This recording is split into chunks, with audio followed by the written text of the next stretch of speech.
Casablanca is a rush of color. Blue ocean, white stone, golden light, the city moves fast and the energy pulls you in before you even realize it. This is Morocco. Massive mosques, vibrant markets, and food that demands your attention. And we are diving into it all with only one day on the clock.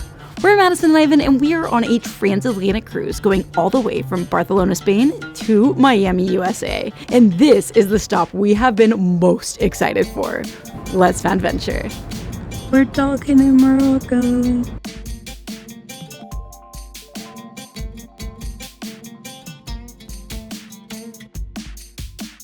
Merhaba. We are on the first shuttle into the city, and the streets and architecture are already so beautiful. We see Rick's Cafe, inspired by the classic movie, and palm trees everywhere.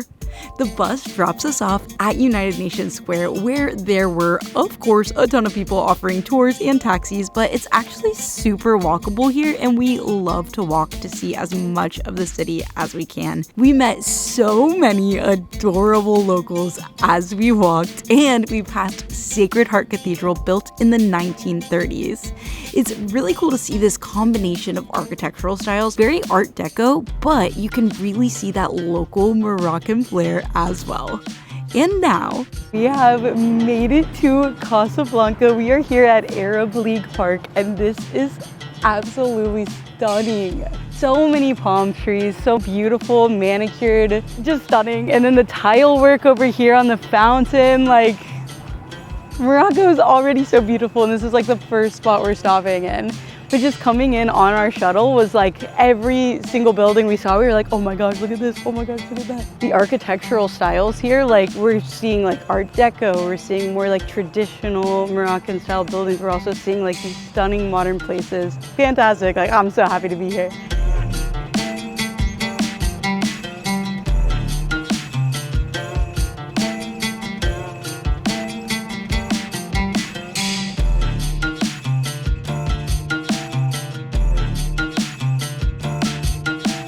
We have made it to the Royal Palace, which is where the king lives when he is here in Casablanca. And I think he must be here right now because it's completely blocked off, and there's all of these beautiful, like pristine looking flags everywhere surrounding the palace. It's still really beautiful what we can see, but it's pretty locked down right now. Okay, actually, I don't know why that road was closed. We took a parallel street and could go up to the door, no problem. You can't go in, but literally just standing here, looking at this door and all the details in the design, incredible. From here, we walk into the new Medina, which, like everywhere else we've seen today, has beautiful designs. It was built in the 1930s, but to really celebrate the architecture of the historic Medinas around Morocco. If you're looking to shop, this is definitely the spot. So many beautiful rugs, lamps, artwork, purses, anything you might need. But if you've been with us before, you know we're here for the food. Cookie time. This is amazing.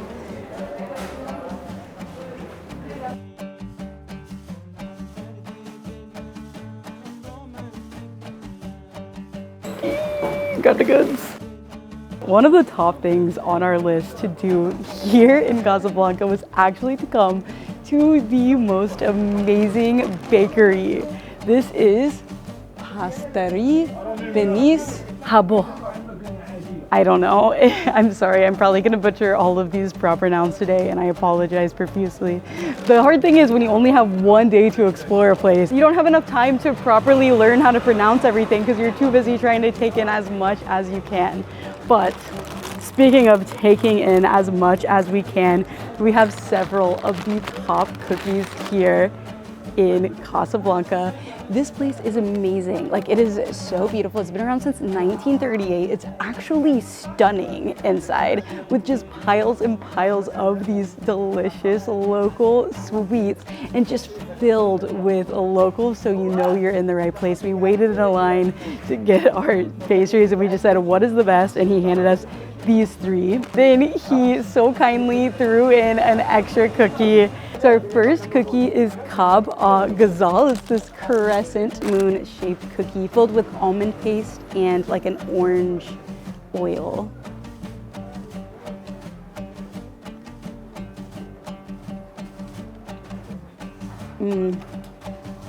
This is fantastic. I'm already so glad we came here, and I'm on the first cookie. It's actually orange blossom oil, so it has this really nice floral flavor paired with the nuttiness of the almond paste, and then just this like amazing crisp on the outside. The cookie itself is so thin, and there's so much amazing ground almond inside, and that floral orange blossom flavor is absolutely fantastic. I don't want to share, but I'm gonna be nice and do it. Okay, I'm getting our little bag of goodies on to the next one. This one is the one that I'm most excited about because anything that's covered in sesame seeds, I'm pretty sure I'll love. Sesame seeds with this crumbly cookie here on the inside.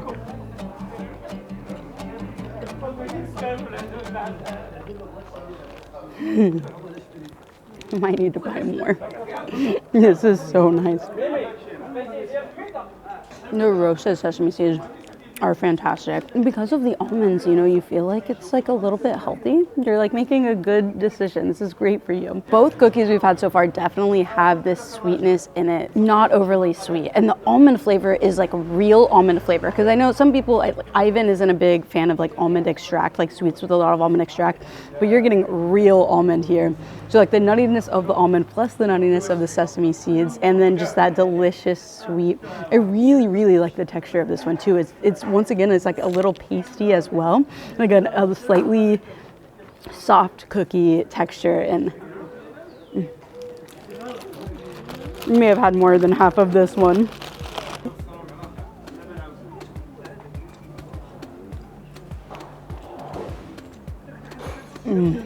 This might be my favorite one yet. And part of it may be that it's like a little sweeter than the others, but it's got like, goodness gracious, they know how to do texture here. Like all of these cookies have an absolutely fantastic texture. It has a crisp outside and this kind of gooey inside that's just so, so lovely. And then I believe it's actually has maybe anise inside. It has this nice kind of sweet, but like more complex flavor. So delicious. The hospitality here in Morocco is just fantastic, and like just such a small but true example of that is them giving us an extra cookie, and I noticed them do it for the lady in front of us as well. Just so kind, so welcoming. They also spoke French, Arabic, English, probably more languages. People here are so impressive. When we were over by the royal palace, you know, they wasn't just like telling us the rules, it was asking us where we're from, recommending, you know, oh, if you just walk over there, beautiful photos, you know, just everyone has been so, so kind. Okay, but without further ado, the mystery cookie.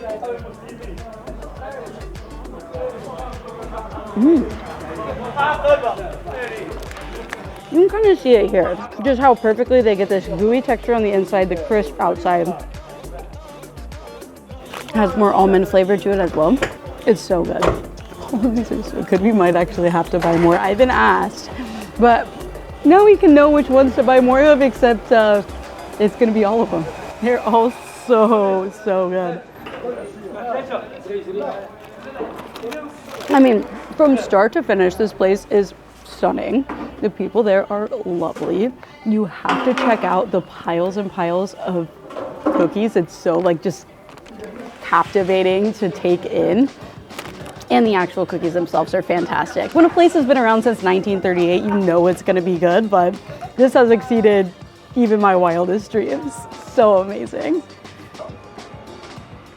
Guys, I'm just over here telling Ivan, like, oh, I don't think you're gonna like that one. I think I should take the rest. It's like a seagull.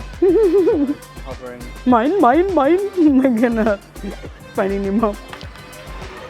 But I love the sesame one. I didn't share that one with Madison. No sandbacks.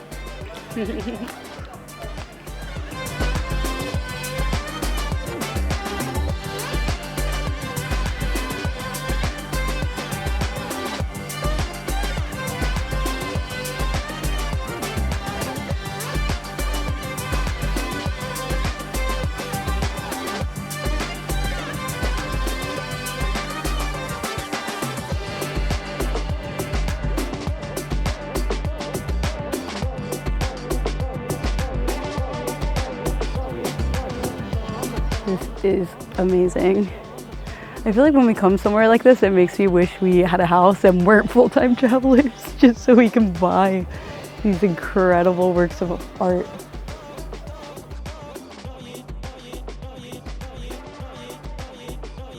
Guys, we did it.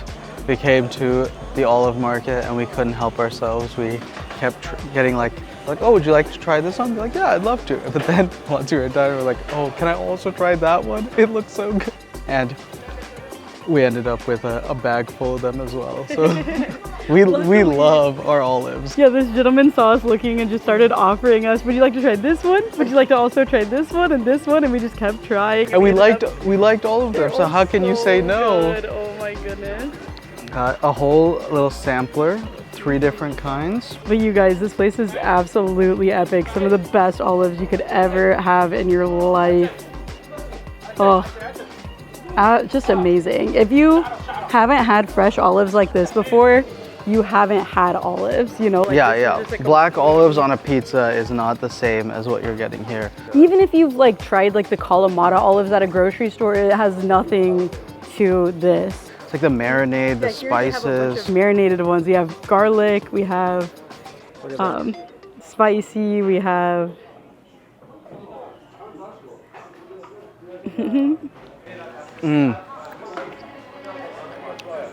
Just so tender.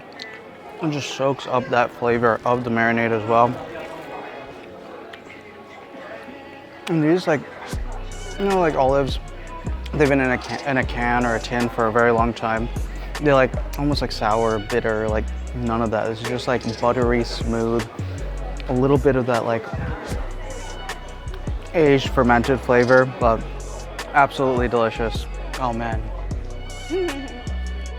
I love this. Olives. Once again, just that hospitality here in Morocco. They were so kind, so generous. Well, honestly, a great deal. I mean, you know, like maybe there's a little bit of a tourist upcharge, but all of these olives for $1, I mean, I would pay for that any day. The best olives you've ever eaten in your life for $1? Yes.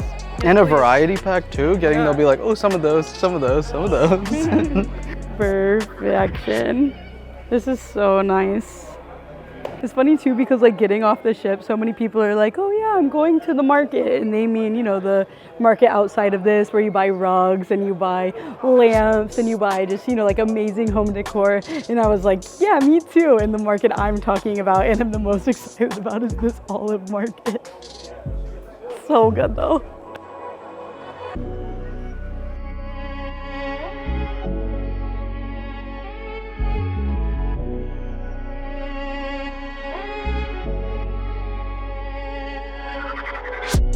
Okay guys, so we were walking down the street and we had read of this amazing breakfast bread that you can get here called msemen. We saw a bakery where they were actively making it just on the side of the road, so we had to stop and just look at this delicious flaky bread.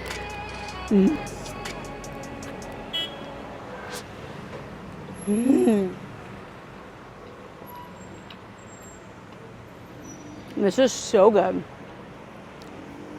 It's like an incredible flour tortilla meets like a really good paratha. If you've had like Indian paratha, this is like that, like the perfect, most beautiful harmony combination of the two. Absolutely delicious. A little bit of a crisp, but a delicious chewiness. Just like a thick tortilla. Walking the streets eating this, walking the streets eating olives.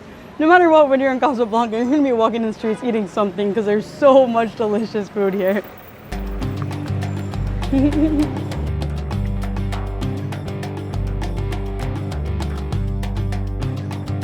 We walked through the old Medina on the way to La Sqala, a restaurant inside an 18th century fort which, for defensive purposes, has an incredible view of the port and our cruise ship. We met a local friend here, so we were catching up and didn't video much inside, but overall, touristy but tasty. Our next spot is the most important thing to do in Casablanca, Hassan II Mosque, one of the biggest mosques in the world. It can accommodate up to 105,000 worshippers, and it is absolutely stunning. The architecture itself, with so many incredible little details, and the setting here, right on the ocean. Breathtakingly beautiful.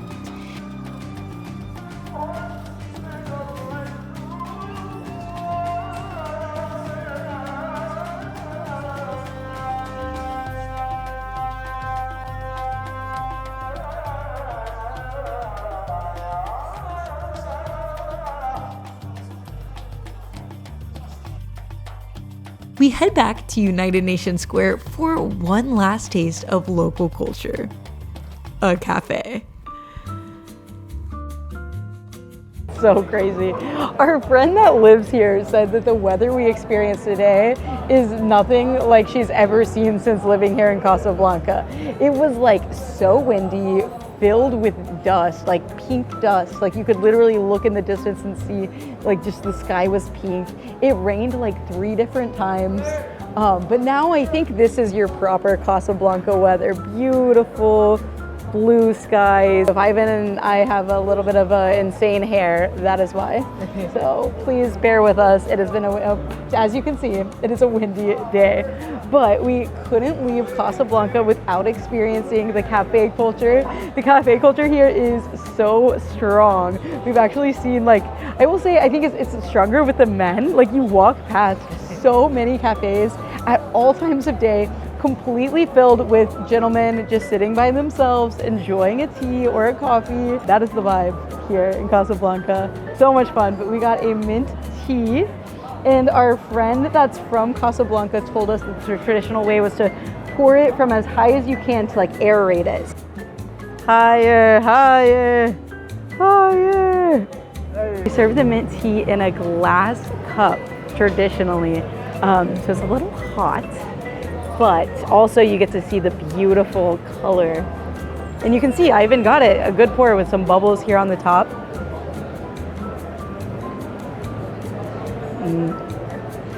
It is so good. I think they literally just put a bunch of mint in and brew it as a tea. So it's like actually like whole leaf, fresh leaves. It is so delicious, so refreshing. And I would think probably really good for your gut as well and digestion. Which is good because we've eaten a lot of food here today. Just perfect. But I even got what all of the gentlemen were having today, all of the uncles lining the cafes. He got the coffee. Ooh, and it is a dark brew. It's like so dark you can't see through it at all. This is an opaque liquid with a nice crema on top as well. Smells rich.